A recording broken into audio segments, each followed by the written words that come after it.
All right, go ahead, guys. Hi, it's Joe Kluter again from Talking Cars with Joe and Kirk, and we're still with Mike Powell, and just learned a couple interesting things and thought this would make a good, quick video. So, Mike, tell us a little bit about this.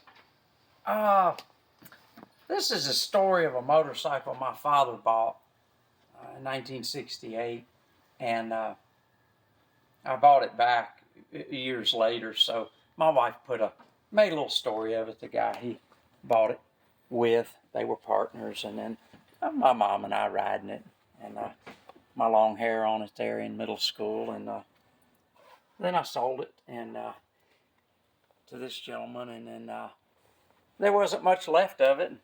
Bought it back for $15 and saved it, 20-something years, and then restored it for this bike rally in 2010.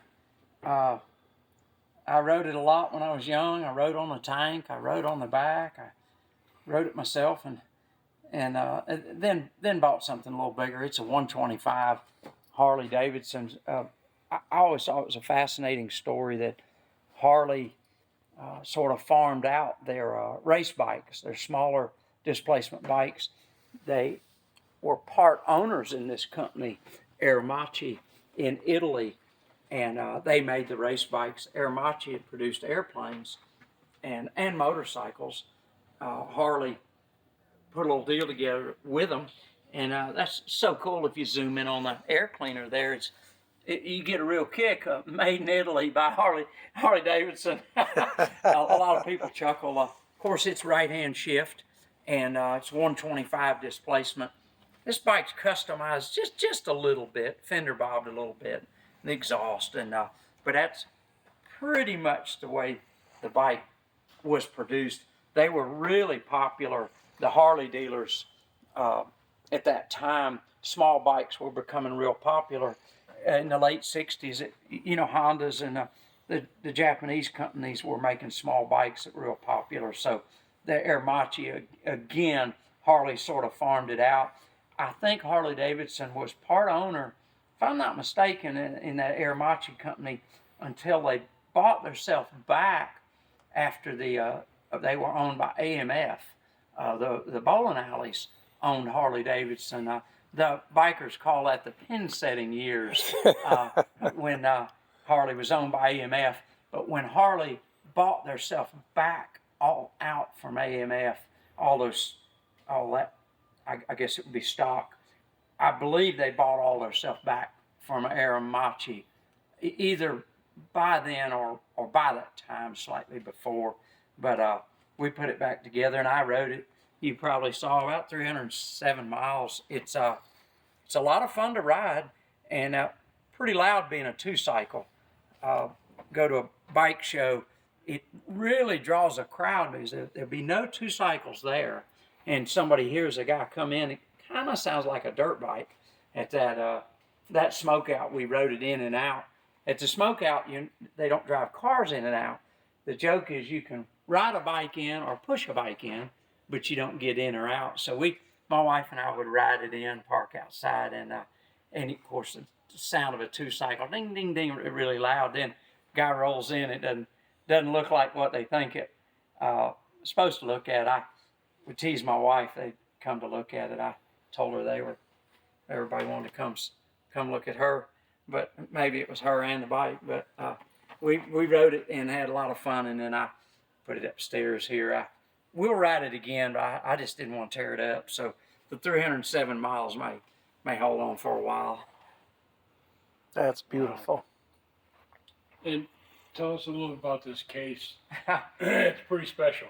Well, thanks for getting it, Joe. It's old military medical cabinet made out of stainless steel. I got a crazy idea to make some shelves out of some Lexan and put some of my family's history in it.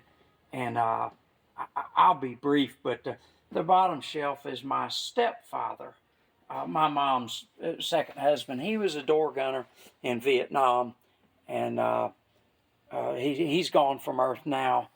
Great guy. Gave me his helmet, and then a helmet of mine I last raced in some NASCAR races in '85. So, of course, being an open face helmet, I put it up here for display. This is my brother's helmet. He had a military career. He was a tank commander in the Gulf War, and you can see, guys, I really am appreciative to the men and women that fight for our freedoms so that we get to race cars. I would get real teary-eyed about that. We live in a great country where we're free to pursue our dreams, but the men and women that fight for those, those freedoms are dear to my heart. I'll skip for 1 second. This was my father's midget helmet from the late 50s. Leather sides. It was a Romer helm. Joe knows a lot about the old stuff like that. He might know more about that helmet than me. And in the middle, once I finished this case, my brother was telling my uncle about it, who's still with us, and I really get riled up. So he loaned me for display his helmet from Vietnam.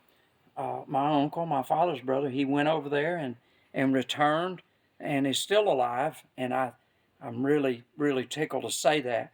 I know a lot of people paid the ultimate price in Vietnam and other conflicts, but he wrote with an ink pen. I guess kind of joke he didn't have a Sharpie then, so he took an ink pen and he would write everywhere he traveled. He aimed the big cannons and would travel there by helicopter. So he wrote everywhere he went, and a lot of our service members and and veterans, they recognize sometimes these places, and they're really tickled to share it with me. Tell a little story. Of course, I've never been to Vietnam, and am not familiar with these locations, but some of them are bases and cities, and I just really get really the hair stands up on my neck when I share this. I'm just taking care of it. I'm just caretaker of these helmets, but this one is real special, real special. I'll get choked up if I'm not careful. Well, it's funny. When I end these videos, I always say, follow your dreams and God bless America. So I think it's a great way to wrap this up. That's cool, Mike, Joe. Thank you for everything. And remember, follow your dreams and God bless America. Thanks for having us, guys. Thank you, Mike.